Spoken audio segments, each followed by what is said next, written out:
आम्ही बिघडलो तुम्ही बिघडाना, आम्ही बिघडलो तुम्ही बिघडाना, आम्ही बिघडलो तुम्ही बिघडाना, आम्ही बिघडलो तुम्ही बिघडाना.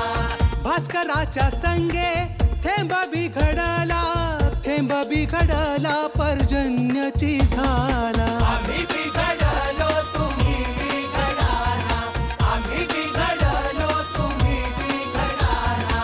ज्ञानज्योती संगे वात बिघडली, वात बिघडली प्रकाशित झाली. आम्ही बिघडलो तुम्ही बिघडाना, आम्ही बिघडलो तुम्ही बिघडाना. कीर्तनाच्या संगे ताळ बिघडले, ताळ बिघडले नाद ब्रह्म झाले. आम्ही बिघडलो तुम्ही बिघडाना, आम्ही बिघडलो तुम्ही बिघडाना. कास्तकारा संगे जन बिघडले, जन बिघडले संजीवक झाले. आम्ही बिघडलो तुम्ही बिघडाना, आम्ही बिघडलो तुम्ही बिघडाना, आम्ही बिघडलो तुम्ही बिघडाना, आम्ही बिघडलो तुम्ही बिघडाना.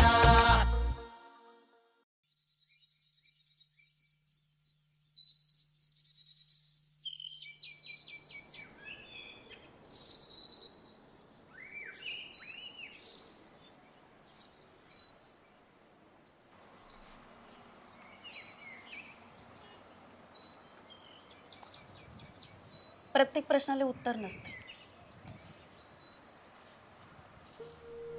हो नको म्हणू, पण नाही तर नाही ना तू. हा? हे पाय मिल्या, तुला पाहिजे ते माझ्या तोंडून काढून घेऊ नको तू. मला तुझ्या प्रश्नाचं उत्तर द्यायचंच नाही ना. पण काऊन? प्रत्येक प्रश्नाला उत्तर नसते. झालं का? परत तुझी गाडी तिथेच येऊन थांबून राहिली. मग तू काय एका स्टेशनावर उभा राहून राहिला?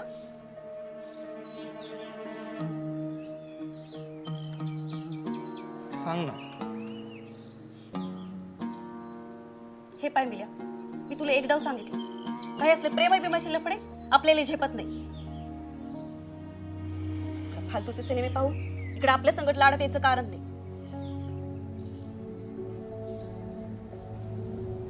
पण मला आवडते तू. हा तर मग चांगलीच गोष्ट आहे ना. चांगली सौ मी. तुला काही समजूनच नाही राहिलं. सर्व समजून आहे मी, आणि मला सर्व समजते. हाच तर तो हे प्रॉब्लेम आहे. मला जर काहीच समजत नसते ना, तर आतापर्यंत 50 जणांना घुमवलं असतं मला. मी तुला कुठं घुमून राहिलो? पण ते तू करतोच नाही काही. मला घुमवणारा पैदाच व्हायचं अजून.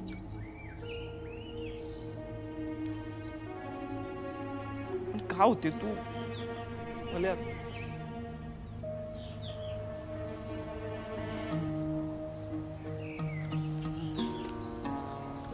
लगीन करायचंय माझ्याशी? का आता का तंतरली?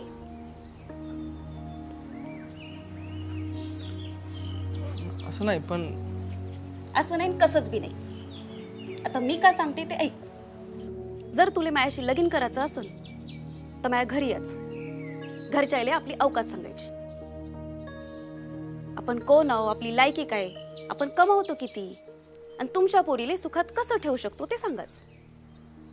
जमते का ते पाय. कसं राहते मिल्या, पोरीले आय लव्ह यू म्हणाला हिम्मत लागत नाही. ते का गाजराची पुंगी वाजली तर वाजली, नाही तर दिली फेकून.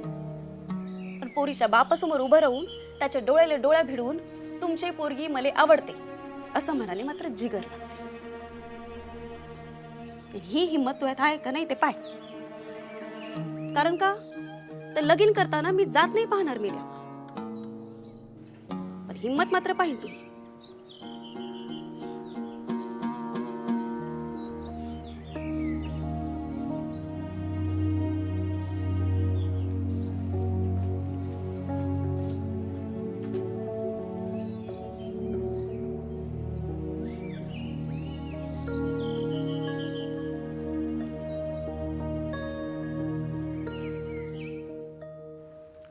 तात्या कमडीचं बरं चाललंय ना आता? हा बरंच म्हणायचं. काय तिचं नवरा सारखं tour tour tour tour tour tour करायचा. जेव्हा 7-8 लोकांमध्ये हाताळ्या धरून 8 दिवस झाले आवाज नाही केला त्यांनी पण. असंच तर आहे ते. मग तुम्हाला मागेच बोललो होतो, जावई लोकांचा लाड करायचंच नसते. नाही ती माहीत चूक झाली सुरुवातीला. आलं का हे पाहिजे ते पाहिजे, हे पाहिजे ते पाहिजे. आता आपण तरी कुठून आणायचं? हां बरं, माई पोरगी गुणवानी ह्या पोरीसारखी चांगली. मग त्याला द्यायचं ना, कपाशी काढायला लावायचं ना कामाले. तेच. राम राम सरपंच. राम राम. सॉरी आता त्या उशीर झाला का मला? नाही नाही आता आमच्यासारखे रिकामे थोडी राहत आहे तुम्ही. तुम्ही कशाला रिकामे राहते? अहो लोकायला तर असंच वाटून राहिलं ना का शेतकरी म्हणजे रिकाम टेकडा मनुष्य. त्याला काही काम नसते. त्याने काय एकदा बी पेरलं म्हणजे झालं. हा पाऊस त्याचं येतंय, पीक आपलं त्याचं वाढतंय आणि मग आलेलं फळ कापून टाकलं म्हणजे झालं, विकल्यावर काम झालं. नाही तर का, शेतकऱ्याच्या झंझटी शेतकऱ्यालाच माहिती. आणि आजकाल तर काय झालं माहितीये का, का बा कोणाला काही विचारायला गेलं का तो म्हणतो का मी बिजी आहे. अबे तू एकटा बिजी आणि आम्ही काय रिकाम टेकडे आहोत का? आता तुम्ही बीजी बनाम रिकामे याच्यातली कबड्डीची मॅच खेळत बसाल का कामाचं बोलान काही नाही. यासाठी माझ्याकडे वेळ नाही. घ्या हे आणखी एक आंबाबाई बिजी असते. अहो माय तू बिजी हाय माहिती आहे आम्हाला. बा आता आलीच हाव तर 4 गोष्टी ऐकून जायचो. पण एक गोष्ट लक्षात आली का तात्या तुमच्या, की तिला शेत काही नांगरायला जायचं नाही, पण तिची शेतीबद्दलची उत्सुकता एकदम लागून राहिली तिले. तसं नाही सरपंच, मले ना हा विषयच आवडू लागलाय. आधी जमीन तयार करायची म्हणजे काहीतरी नवीन निर्माण करून राहिलो असंच वाटून राहिलं मले. आधी काहीच नसतं, फक्त माती, आणि मग कोण एका रोजी त्यातून अंकुर बाहेर येते. आता मी तुम्हाला सांगून राहिले ना तरी माझ्या अंगावर रोमटे खडे होऊन राहिले. अगं असंच असतं ते. शेती हा विषय जरी किचकट असला की नाही तरी रोमॅन्टिक येतो. हा निर्मितीचं काम आहे ना ते, आणि निर्मितीचं काम म्हणजे क्रिएटिव्ह काम. म्हणून तर मी सारखं म्हणत असतो ना, शेतकरी हा क्रिएटिव्ह प्राणी म्हणून. खरंय, मला असंच म्हणायचं होतं. घ्या आम्ही थोडा विषय सोडून बोललो काय आमची कबड्डी, आणि आता तुम्ही खो खो करून राहिले ते चालते का? बरं राहिलं. बरं सरपंच, हा. ते पीक पोषणाचे व्हिडिओ दाखवणार होते ना तुम्ही, पान असले दाखव. हो दाखवतो ना. मिलं नाही का आलाच? ते बिजी राहते आपल्यासारखं थोडीच आहे. करंट लागला असेल. हा करून कस काय? विजेचं नाही बोलायचं. तूच काहीतरी बोलले असशील. मी कायले बोलू? एक तर माणसानं झुरळासारखं राहू नये, आणि राहिलं तर दुसऱ्याने पायाखाली तुडवलं म्हणून बोंबलू नये. काहीतरी झालं. आला पहा पट्ट्या. लेट झालं का मला? नाही नाही तुला कुठं लेट चाललंय, तू टायमावरच आलाय. इथं कोण आलंय का? कोण दिसतंय का तुला इथे? हे तात्या, सरपंच, मी, उज्ज्वला हाय का कोण? कोणच नाही. तूच पाहायला आलाय. बाकीचे येते ना आपल्या सवडी ना. बरं चला, व्हिडिओ बघायचा का? हो हे लावा.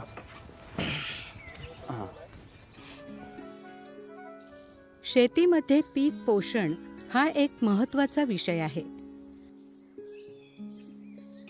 आजच्या काळात पिकांचे पोषण आणि मातीची सुपीकता दिवसेंदिवस घसरत चाललेली दिसून येईल. भरपूर खत टाकूनही ती साधली जात नाही असं दिसून येतंय. असं का व्हावं?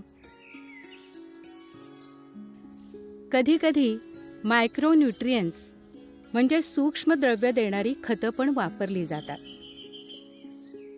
आजकाल कीटकनाशकांबरोबर तणनाशकांचाही वापर वाढलेला दिसतो.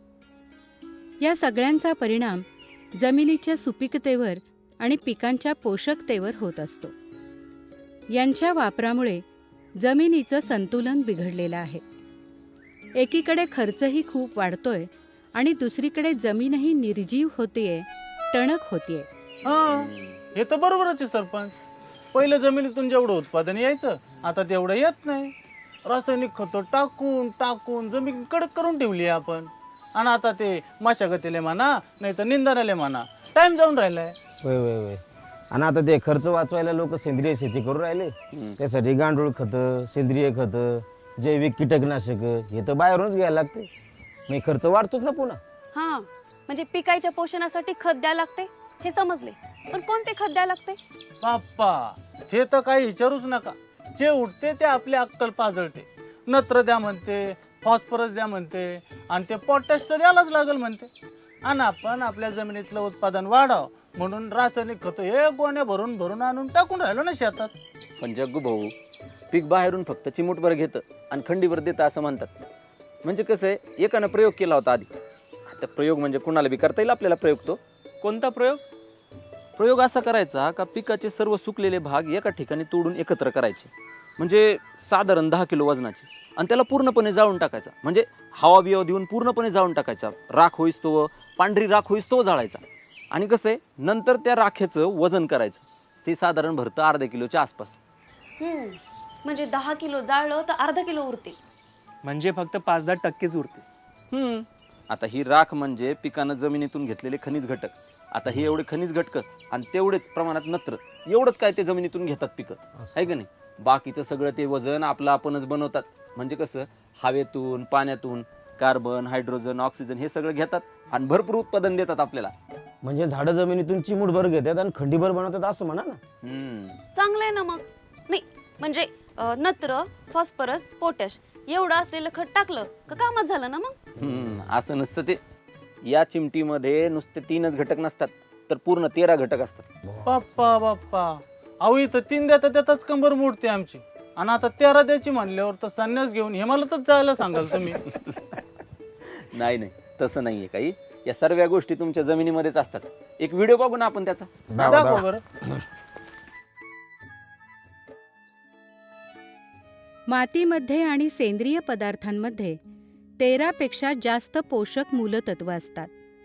मात्र ही मूलतत्व बहुतेक वेळी पिकांना उपलब्ध होणार नाही अशा स्वरूपातच पडून असतात. त्यांना स्थिर अनुपलब्ध रूप म्हणतात, आणि त्यामुळेच पाण्याच्या निचऱ्यासोबत ती मातीतून वाहून जात नाहीत. उलट जमिनीतच टिकाव धरून राहतात. आता प्रश्न येतो तो म्हणजे, मुबलक असून उपलब्ध नसतील तर ही पोषक मूलतत्व पिकांना काय कामाची? तर इथेच मातीत असलेले जीव जीवाणू आपल्या मदतीला येतात. ते आपल्या डोळ्यांना फारसे दिसत नाहीत. पिकांच्या मुळांच्या आसपास त्यांच्या वस्त्या निर्माण होतात. त्यासाठी जीव जीवाणूंना जे पोषण आणि ऊर्जा लागते ती ते जमिनीच्या सेंद्रिय सजीव पदार्थांपासून घेतात.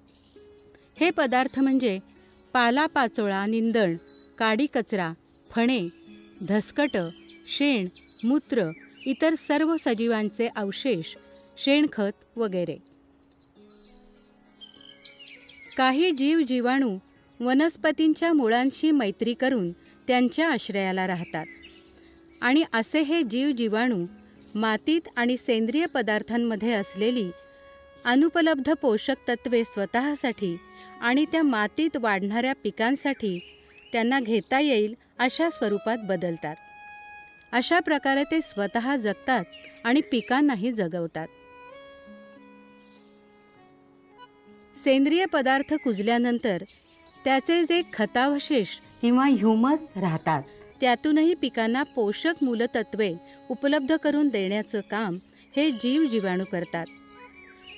तसंच यातून पिकांना इतर प्रपोषक घटक सुद्धा मिळतात. बाप्पा बाप्पा, हे मातीतले जीव तर जबरदस्तच काम करून राहिले. आपल्या पिकायचे यार दोस्तच भरायले पाहिजे यायले. जसा तू मिल्या. मग मिल्या आहे आपला दोस्त. हा आता कलेक्टर झाला नसेल तर मग काय झालं, पण मिल्या कलेक्टर झाल्यावर मला विचारणार नाही ना. तुझ्यासारखं नाही मी. तेच तर म्हणतोय मी. तू म्हणजे त्या मातीतल्या जीवाणूप्रमाणे आहेस. आपण आपल्या जगात राहावं, पिकाला जे पाहिजे ते घेईन. पण एक गोष्ट तुमच्या लक्षात येऊन राहिली का, हे जीव जीवाणू म्हणजे कास्तकरायचं ओझं स्वतःच्या पाठीवर घेऊन राहिले. बरोबर आहे. आणि कास्तकाराच्या पाठीचा कणा असा मजबूत करून राहिले. बरं, हे जीव काही एकटे दुखते नसतात बरं का. म्हणजे देव कसे 33 कोटी राहते, तसेच यांचे अनेक प्रकार आणि त्यांच्या विविध जाती राहतात. आता हे विविध प्रकारच पिकाला उपयोगी पडतात, आणि त्यांची संख्या म्हणायला गेला तर चमच्याभर मातीत करोड राहतात ते. होय होय होय. मग त्याचं बी काहीतरी जीवनचक्र असेलच ना. म्हणजे करोडो जन्म घेत असतील, करोडो मरत असतील, आणि ते मेल्यावर परत त्याचं बी खत बनत असेल.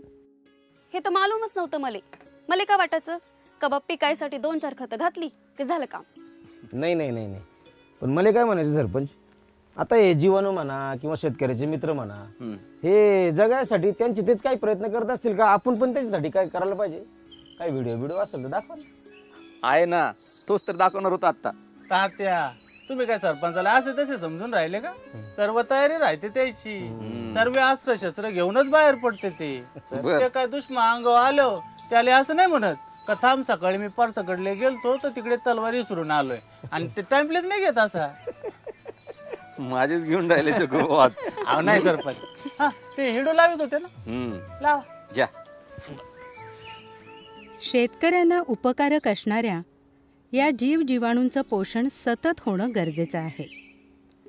कुजलेले सेंद्रिय पदार्थ म्हणजेच तयार खत त्यांना सतत मिळायला हवं.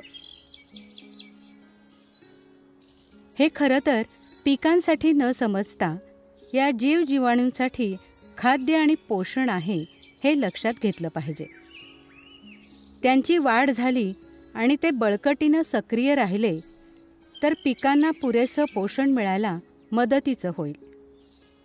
याला मातीचा सेंद्रिय कर्ब म्हणजे सॉईल ऑर्गॅनिक कार्बन असं म्हणतात. यामुळे मातीतून आणि खतातून पिकांना पोषक द्रव्ये मिळवून देणाऱ्या जीवजीवाणूंचे पोषण तर होतेच, याशिवाय मातीचे भौतिक गुणधर्म म्हणजे संरचना, पोत, निचरा वगैरे आणि मातीचे रासायनिक गुणधर्म म्हणजे पोषक मूलतत्वे, संजीवके, रोगप्रतिकारक प्रतिजैविके, काटक बनवणारी रसायने या गोष्टींमध्ये सुधारणा होते. पण या जीवजीवाणू मित्रमंडळींना फक्त कुजलेलं खतच नको, तर त्यांना कुजत असलेला आणि कुजू शकणारा असा सेंद्रिय पदार्थसुद्धा हवा. ही गोष्ट फार महत्त्वाची आहे. म्हणूनच जमिनीवर सेंद्रिय पदार्थांचे मल्चिंग म्हणजे पांघरूण असणं गरजेचं आहे. याचा आणखी एक फायदा म्हणजे आपल्या मित्रांचं म्हणजे जीवजीवाणूंचं सूर्यप्रकाशापासून, खूप थंड किंवा गरम तापमान आणि कोरडेपणा यापासून संरक्षण होतं.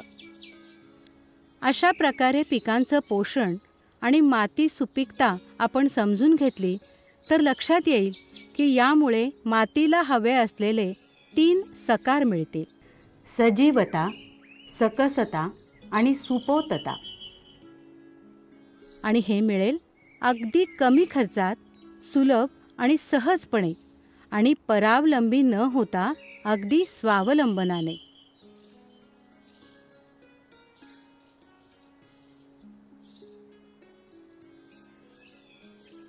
सरपंच तुम्ही जे दाखवलं ना यात पॉइंट आहे बरं का.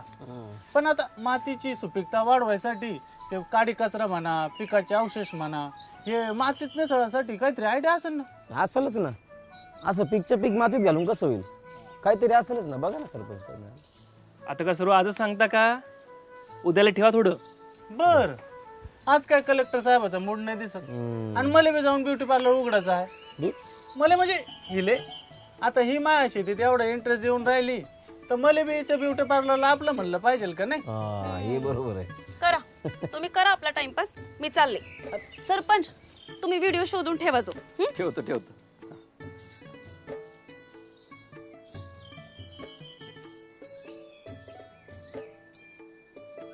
येतो मी. काय झालं?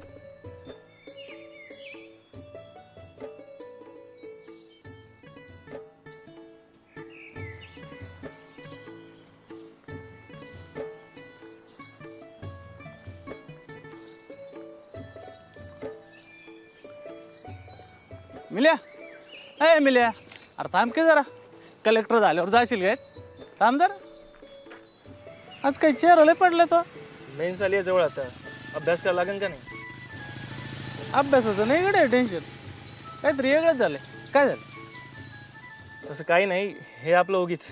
उगीच नाही. तू आज उज्ज्वलाकडे पाहिलं नाही, नाहीतर ती जवळून चालली तर तुझ्या डोळ्यातून बुबळं बाहेर पडतील का काय असं वाटतं. काय रे मजा करून राहिले जग्गू भाऊ?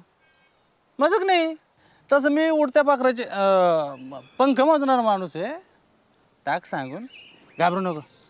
त्याला काय होते, हे बघ हिंमत ठेवली पाहिजे, बोललं पाहिजे माणसानी. आता बघ, ते म्हणलंच आहे ना, हिंमत आहे मारता. लय हिंमत आहे मंदी. कोण घाबरत नाही बोलायला मी, पण बोलायची वेळ यावी लागते. नुसतं हिंमत आहे म्हणून चालत नाही. आणि कोणाच्या बापाला घाबरत नाही मी.